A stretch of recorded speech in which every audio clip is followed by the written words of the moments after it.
For 400 years, golf has been a gentleman's game. A game of tradition, etiquette, and above all, sportsmanship. Until now. Oh, Guy, what was that?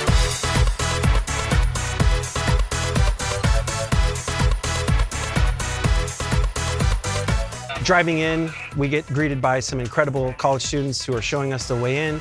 When we arrive, there's fresh coffee, there's fresh donuts. The warm-up was incredible. The organization is amazing. The people that are in the back of the scene, just what they have done is just nothing short of amazing. When we came here, everything was so organized. I love the golf course. This is a great place, and we've got great players here. However, not me. My wife is beating me.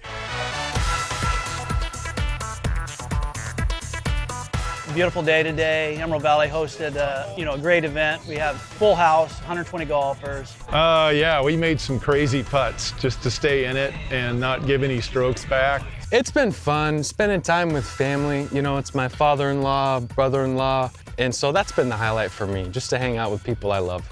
I think the thing that amazes me is so many friends of the college are coming out and supporting the students. To me, that's much more important than a round of golf. It makes golf worthwhile. So to me, it's like the best of both worlds. It just doesn't seem fair. I mean, here I'm giving, but then I'm receiving at the same time. I think that's an amazing thing. So being out here on the golf course and having fellowship with everybody, it's nothing short of amazing. What motivated me to support this was the fact that I really believe in the mission of New Hope West and the Bible College. You know, New Hope, we love their mission and we love what they are doing with the school and the church combined. So being able to help raise up the leaders and provide funding so that kids can go to the Christian college is a dream come true.